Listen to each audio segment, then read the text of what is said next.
In the US, that Oregon, MIT, he has held positions at NIH, at Engineering Cancer Center in Seattle, at the CSIRO in Australia, and he has gone on to form companies about which I'm sure he'll tell us today. He'll tell us about a bit of his journey, but I think he'll also connect the dots to doing science for society, for public, and a perspective from rural Bangladesh. So I'm really would like to hear him more than me. So Abed, welcome, and the floor is.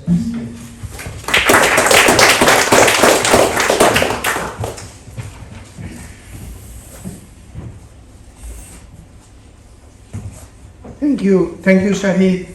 It's a very moving experience, unusual experience to be here.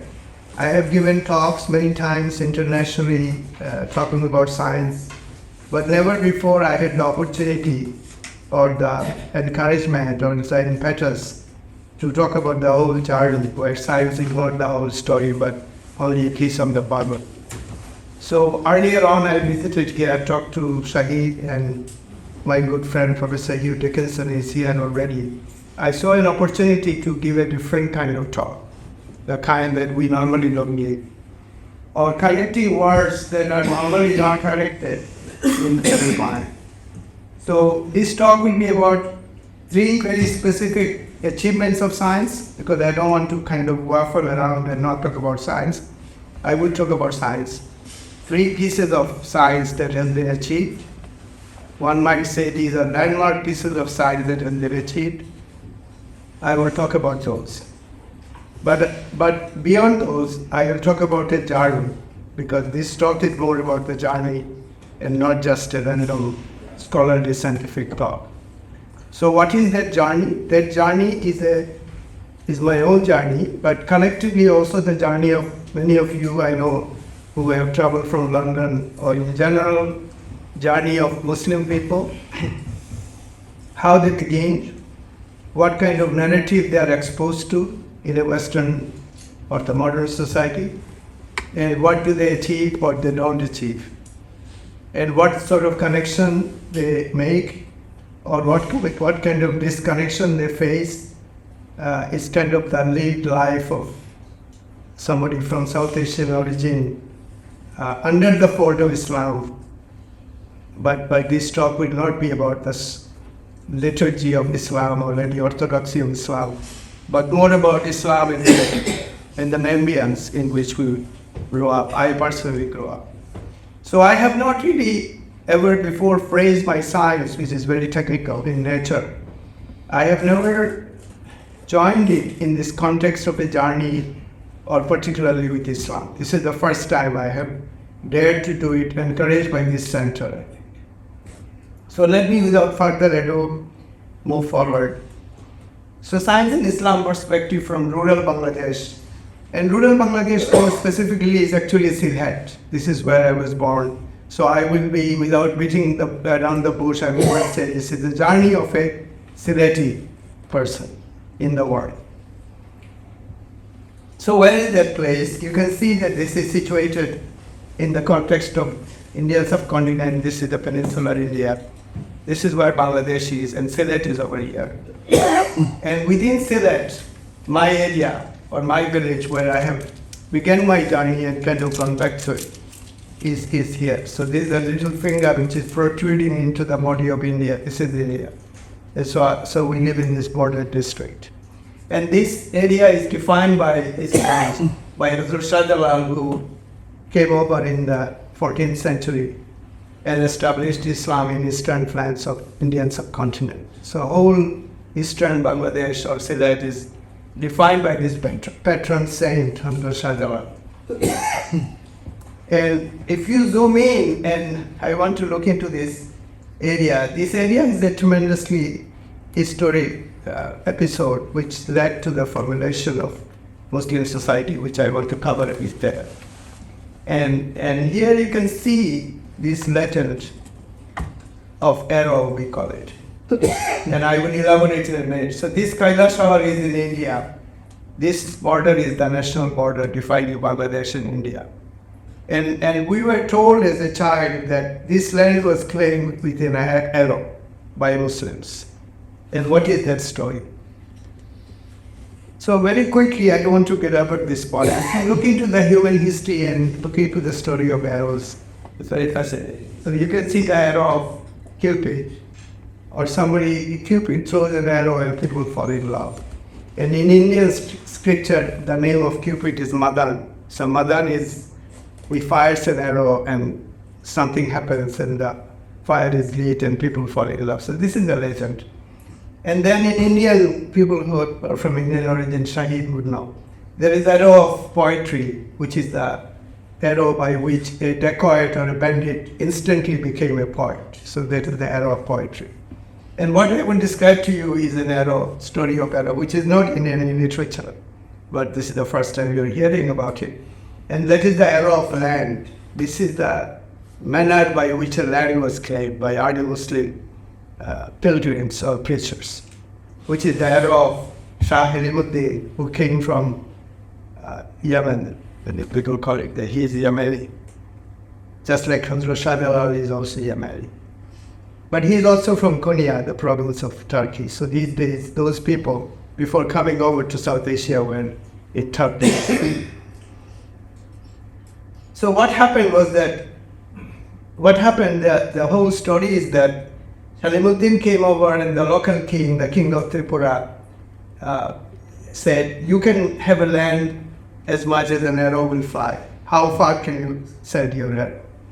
So this is obviously apocryphal because he couldn't have thrown a physical arrow unless it was a legendary Majaza or something. So he threw an arrow from this Indian town called Kailashavar, and this arrow went to this place which is called Pasha. In those days, a lot of people used to come from Turkey. So this is called Tire Pasha, where the Pasha's arrow landed.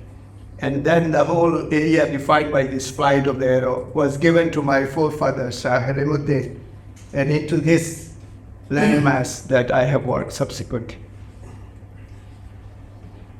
And this claim of this land, etc., in those days used to be given by this Shikosti, ancient Farsi script.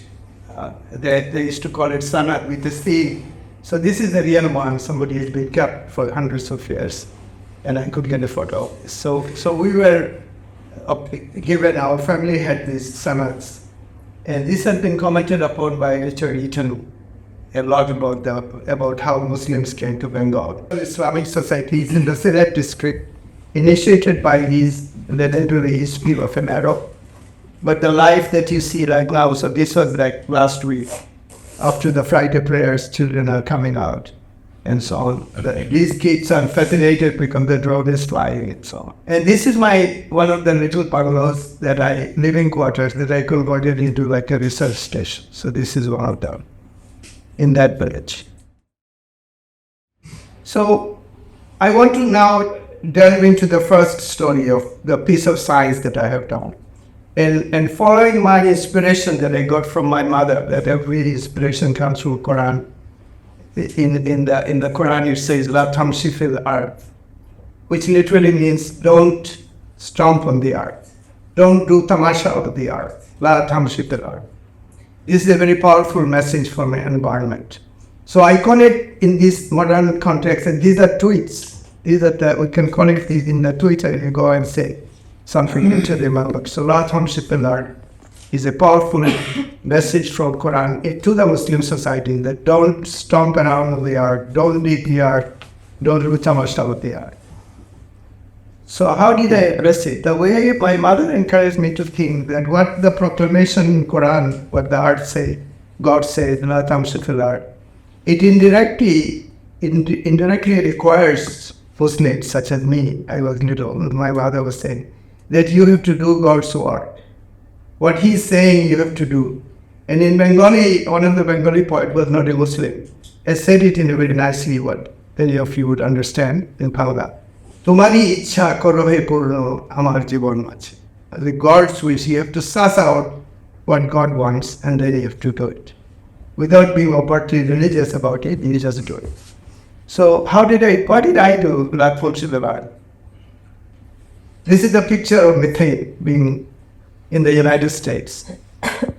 and I deployed one of our satellites, one of the guys in rural Bangladesh, to download the satellite data and ask what is going on with respect to methane in the United States. And as you can see, the methane is very high all over the US except for certain areas. And the reason these methane is coming up is because of fracking. People are looking for gas, people are looking for oil, or sometimes urban structures irradiating methane. I was traveling through the US and I had this done and I was showing to people in Washington DC. It turns out that this seaboard is emitting a lot of methane. And methane is a major greenhouse gas, it's a climate change gas. What are we going to do about it? We continue to look at methane in Europe, so this is in UK, areas of methane emission. I started to show it to some people and they got very nervous and they said the methane that is countries are reporting from below is not the same as what I can see here. From the top it looks much higher. They encouraged me not to publish it anywhere. So I did not publish it, but you can see that we can profile methane. We go into Indian subcontinent and all the riverine region in northern India spots. A lot of areas in Pakistan are the same. These are the gas streams which are exuding methane. So you can call it, this is stomping on the earth. You are looking for gas is coming out, earth is getting warm, methane is directly contributing to global warming. So what can one do about it? And I looked in my own country, there are areas which are very good, no methane, but then there are around the capital city, a lot of methane. I put my mind to it, I will not go into this every step because I can't describe it in science. To make a long story short, I found a way of methane mitigation where the methane killing enzyme would come from a microorganism because I'm a microbiologist. And I made it available to my company that I work for called Lombio. And we got a patent. So this is Abed Chaudhury et al. Patent for mitigation of methane so using that microbe. So this is a solution. This is something we have achieved over the last 3 years. And this is the specific technical detail. So this particular organism makes an enzyme which kills methane, which removes methane. So you can use this technology, which my company will productize, not myself. Lombio and we might should have better company more clarification. So this is my story. I want to again gradually inspired. I want to come to the second story, which is the story of multi-harvest rice, or to work on food security. So again in Quran it says, "Nahnu narzuqukum wa iyyakum." There is a place in Quran which says, God said, "We will feed you and we'll feed your children." And this goes to the time in Arabia where food was not plentiful and people were killing their girl children first and so on. Pre-Islamic days.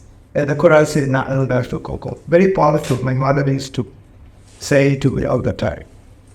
So when I did not sort of say "Nahnu narzuqukum" and set up on doing my work, but looking backwards, this is how I justify. And that is that we devised a new way of getting rice to be 5 harvests instead of 1. So about 20 years ago, I conjured the image of a rice plant, which will not die after 1 harvest as typically does, but will be coaxed in to come back into a second life and give a second harvest. And then yet again coaxed in to grow again and give a 3rd harvest, 4th harvest and 5th harvest. And 2 years ago, in Bangladesh field, we were able to get this rice after about 20 years of protracted work. We got a rice that gives 5 harvests. Panchaprihi, we call it, 5 platters rice. So we considered this image of this rice as shown here. And then we went through the genetic stats, which I will not have time to describe here. Amassed the force of the whole village people. looking for this rice after genetic selection, and finally managed to obtain in 5 purpose rice. So here you're looking at ordinary rice and you see the multi-harvest rice. So then we moved forward and found that any crop we can make multi-harvest. Crops need not be one harvest. Historically, from the time of domestication, crops have been one harvest. So you plant the crop, you harvest the crop, and then you plow the land again, and you plow again, and you plant again. So we have 3 seasons in Bangladesh, but rice is seasonal, and it's only one harvest. So we turned the whole thing on its head, so to speak, and said that we are going to make crops perennial. And with the help of villagers only, no proper scientists have been doing this. It was just me and my villagers of my village, and we have been able to get 5 harvest rice. We developed the technology of looking into the 500 rice from satellite, using the local knowledge, and downloading the Sentinel-1 and 2 you can satellite data. So getting and looking at normal ordinary farmer's rice, which gives you 1 harvest. So this peak leads to the rice in right hand, and then it falls down. You can see here, and this is the fallow period, and then farmers plant again the second harvest. This is the typical agriculture. Instead, in our crops, you can see that it comes down and then goes again the same grass. It gives a small harvest, second harvest, and then gives a very large third harvest, and fourth harvest, and a small fifth harvest. Then you can look into the NDVI, which is Sentinel-2, which measures the reflectance. The satellite measures the reflectance of greenness and keeps track of crop productivity from satellite. So it's observer independent. It was not like I'm sending some people and they're talking on behalf of me. Anybody can download this data and see whether or not 5 harvest were achieved. And this 5 harvest rice can be monitored either by Sentinel-2 technology, which is the reflectance of greenness, or it can be used by synthetic aperture radar, which is the old-fashioned radar technology, which sends a radar beam from the satellite, and from the reflectors it measures. So again, it can measure, if you knew the technical detail, which I don't have to come into here. You can see that this crop is coming back in a wave-like fashion, completely observer neutral, completely transparent. We achieved that after 20 years of research in an Islamic society, traditional society, using the farmers as the scientists. And this is the drone image of this rice, as you can see. And after cutting, we have this new phenomenon of the plant becoming extraordinarily big. So here you can see this has been harvested, they're harvesting again. And if you look into the detail of the plant, this is new biology I was discussing with my friend Oxford Professor Hugh Dickinson.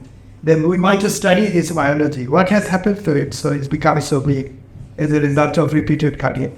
Is something we would like to investigate further with the help of Oxford University. Again, some of these giant rice stones. So obviously this has generated a lot of interest. So we did an open house where university students come. As you can see, these are people from traditional Islamic society, but they're doing science. There is no disconnect between science and Islam. This is the point I'm trying to make. If you go into the ChatGPT, and ask what are the words that comes to mind in ChatGPT that's close to Islam, you don't see science anywhere. You see science like 3,000 words ago. But actually science and Islam or reality is integrally linked. And it is the narrative, the common modern narrative, which has disconnected Islam from science, not because Muslim people have walked away from science. So again, this giant cloud, as you can see here, quite extraordinary botanical phenomenon is being observed. This is new, this is not in any scientific literature yet, but we in future. So anyway, this is just a couple of weeks ago, I was there. There was a lot of public interest, a lot of students showed up in groups, and it has been even in this rather challenging atmosphere, heat and humidity, they persisted, and we had a very good show it out in queue, you call it that way, of this technology.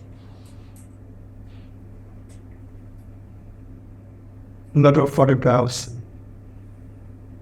So now I want to come to the third one, which is the seed without fertilization. So we know that fertilization seed requires fertilization. There is a male part and the female part, which comes in close proximity to crop plants. So the autogamy or hermaphrodite self-fertilization occurs. So in a rice plant, the male and female is in close proximity and it has seed. So another landmark work I started back in the US and then continued all in Australia, that can you form seed without fertilization? And this is a very interesting story because the conclusion of the story was published in Nature yesterday and shared with me of that great. So this is what I had achieved 26 years ago.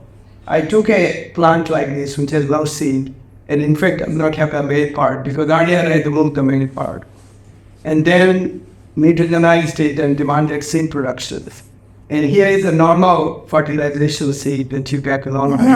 And this is a seed which is fertility part. This seed has no powder because there was no anther in there. So we achieved that. This was published in landmark papers in 1997, actually, 26 years ago. And then people gave me a bunch of money and said, please do it in rice because we want you to do it in rice. And at that time, I could not do it in rice. But more recently, we persisted at the low level, and I have some collaborators in Australia. And this is a technical thing. So this gene is guide RNA. It's a technology called CRISPR, where you can avoid knockout in a GA1. So it turns out that in rice, we have to knock out 2 genes, phi1 and phi2, which we did. And then, lo and behold, you can descend on this baby, rice baby emerging without any fire. And this paper has now been published in Nature this week. So this is my model, and I want to take it to agronomy. It's not 100% done yet. It's done scientifically, the concept is very validated.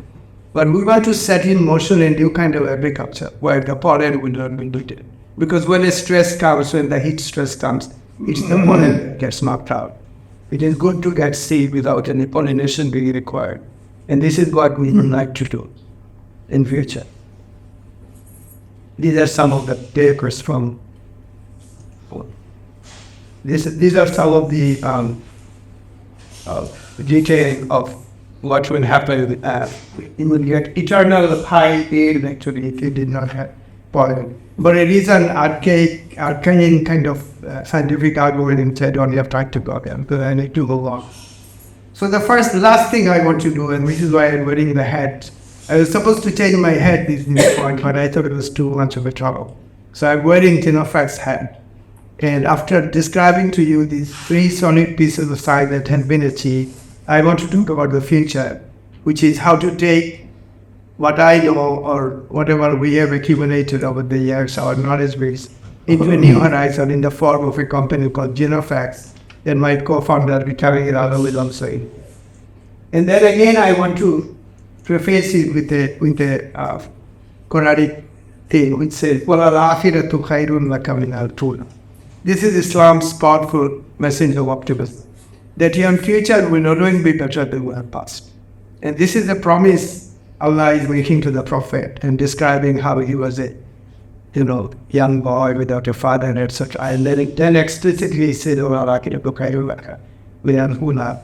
Or elsewhere in Quran, you can say, how jazao ihsan illa ihsan. If you do good, then women will help you. So this I present here as a logic for Genofax. It is to work on will and health, combining targeted science, diverse data, AI, to personalize healthcare. So very quickly, we have our gene, we have our body produced by the gene, but we also carry in our body trillions of bacteria, which before we did not know. So because of the advance of DNA sequencing, we now can sequence our stool sample and find trillions of bacteria that lives in our body. These are causing our health or lack of health, our longevity, our premature death, premature diabetes, coronary heart disease, all substantially, if not completely, caused by gut bacteria. So Genofax is an attempt to measure the gut bacteria profile, give you the medicine, give you an assessment which is completely personalized. Because normally when you go to a doctor, he gives you aspirin or other medicine, and he gives it based on studies that has been done on Western European population, not on South Asian population. So this one-size-fits-all medicine is not very good. This is causing these all kinds of pandemics that you can see of diabetes, heart disease, coronary heart disease, kidney failure, all over the world, especially in South Asia. It's because of the failure of modern medicine to target it in a targeted way to personalized therapy, which can be done by that microbiome pioneers and Genofax. So I don't have time to get into that. Roughly 3 books of life. There is that we have our gene or the expression of gene, and Hugh and others would appreciate the epigenetics in the expression of the gene. And the third book is the gut microbiome, which is trillions of bacteria that are in your body. They should be assessed, they should be integrated into our thinking of medicine. And then new therapy would come out of it. And Genofax intends to do that. Jahangir Alam is with me here. You can talk to him after this talk. And we are in this Genofax journey to develop Genofax. Started in Australia, we are in the US. We will start in UK also. So those of you travel from London or from Oxford, please be aware of it, talk it among your friends, and look at our website, genofax.com, and then we move forward to it collectively. I want to spend a minute and talk about some very influential people who have guided or led to what I have come to be, and this is my father, who last 6 years of his life was in this country working for migrant workers. His work led to the organization now called International Organization of Migration. He's buried not too far from here in the Bukur Cemetery. And he actually connected with a lot of our people who used to work in the ships and later become an entrepreneur in the curry industry, the great Niaz of Sinopecone, by uncle. And in one of his care in Paddington that he died in 1956, the same year that I was born.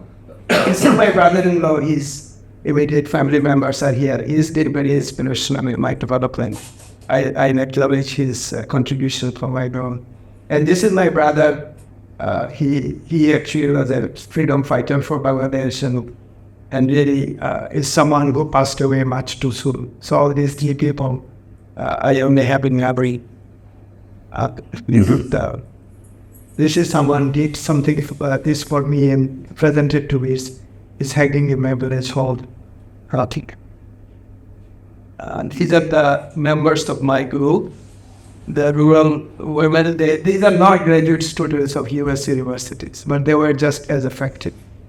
They collected the rice varieties. This woman, very young, she co-authored a book with me, and I remove my name from it, so she is the author. But yeah, this rice.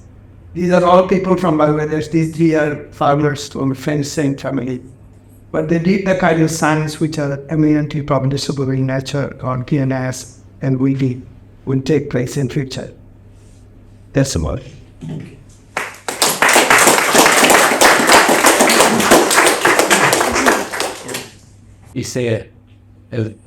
Thank you very much for the brilliant presentation. It's a unique opportunity for all of us to actually witness the dynamically with here. The question that I like to ask is, this is a great optimism about this type of rice. We do reduce rice food shortages in the third world countries, especially US. People are still suffering from shortages. But my question is, the rice in the first place that you actually you have to produce this special kind of rice is that it will make it go 5 times. Normal rice we have only 1 harvest, but the rice that you are actually cultivating is going to have 5 harvests to them. So what sort of rice in class we did that? It's a special rice which has been selected to. So it's like there are people who cannot run 100 meters, and there are people who can run 100 kilometers, marathon runner. So this is a marathon runner rice. It's a special variety. I have to give people the seed. I have to tell them how to grow it, and there's a special spray that comes with it. So I'm determined to make it available all for the country, and hopefully there's a lot of interest in this rice from Netherlands. Actually, I was in Leiden, so they're asking me to bring it to Netherlands. Everyone is interested in this rice, and hopefully we'll make it available to all of humanity. So where does this rice originate? This rice originates in my field, created by me and my bro. Yeah. This is what is. Yeah. After metagenesis and selection crossing, we have created this rice. This rice doesn't exist anywhere else. And obviously, people are not being very conscious of organic food and genetically modified food. This is not genetically modified. This was created in a normal breeding process. Yes, investigations from the Yes, of course. Thank you very much for inviting us. It's an honor to be here. This opportunity has been tremendous hard work you're doing, and wish you all the best, and hope all the surrounding logistics help you to proceed it fast. My question is, 5 harvest, then what happens? Start fresh again? After 5 harvests in Bangladesh, winter comes. It's too cold, so you have to terminate it. But now we are putting glass houses, so you can see them going to 6, then total perenniality, like mango tree and apple tree are perennial. So there's a prospect of making rice permanently perennial. But we do have a winter which kills everything. Yes. In a country like West Africa, actually, a lot of people from Ghana and Niger, and those countries are very unstable. I was trying to collaborate with them, but they don't have any winter. And these spans are how long? This theoretically could go on forever, because as you know, there are Between 1 and 2. the first harvest happens after 120 days, and then one harvest every 45 days. Soil, is it normal soil or you? Normal soil, we have to use a spray. The farmers discovered a spray. You have to remember that we've been doing it for a long time, repeatedly making them better. And now we just come to this stage, and we have the variety, we have the spray, we have the methodology. And the Ministry of Agriculture in Bangladesh, do they really appreciate what you're doing? No. Or are they don't have any knowledge what you're doing? They have the knowledge, but they don't appreciate They're it. not interested. Well, they are interested, but they are publicly not showing their interest because they didn't do it, so to speak. The other question. Again, inspirational. I mean, it's amazing that somebody who started off made it, and now you're kind of well renowned and toiling well of doing these sorts of things in fruition. And in terms of the work you're doing as well, kind of bettering humanities, it's amazing. I have 2 questions here. First one is surrounding the microbe that you introduced into the cows to reduce the methane production. First question is, well, what's the bypass? Or one of the gases? So my other company, of which I'm the chief scientist, Loam Bio, they are actually productizing it. It will be a formulation so there are billions of cattle in the world, and the cattle is the number 1 contributor to methane. So this will be a product that the cattle will eat, and the experiment shows that all methane is gone. So the cattle-derived methane will disappear. And so byproduct from... There's no byproduct. The methane is produced by the bacteria. It is not needed for the cattle. It's a kind of an additional nuisance, so to speak. And those bacteria can be just snuffed out with this material. And so the second question was, in terms of the soil that you use for the multi-harvest crop, have you done long-term? I mean, presumably the nutrients will be stripped out of the soil. Not really. Actually, the photosynthesis, increased photosynthesis, this is a new phenomenon. No one has grown rice all through the year. We thought that nutrition will be depleted, but it's not. Because of the photosynthesis, there is more nutrition depleted. So overall, the soil seems to get better after 5 harvests. I'll take a question at the back and then here. The Brian, go ahead. Well, thank you. Just a fascinating thought. I just wondered whether you've mentioned the nutritional value of the sipping here in the thing, still at the year 1 to year 5. Is that Yeah, very good point. So the first harvest is, as you know, great harvest. The second harvest is a bit less. So I think seed size and nutrition is about down to about 80%, not much. But the new phenomenon we discovered, and we have seen in giant plants, that after the second cut, the plant becomes huge. And now the values are even more than the first harvest. And so it follows this wavy seesaw pattern. And because it's such new biology, I have to collaborate with people like Professor Hugh Dickinson and put all this rice into these fancy machines in Oxford University and so on. As you can understand, I'm working in a very marginalized rural area in Bangladesh where historically science has not been done like this before. So I need to bring all this material, and I was actually in Leiden University.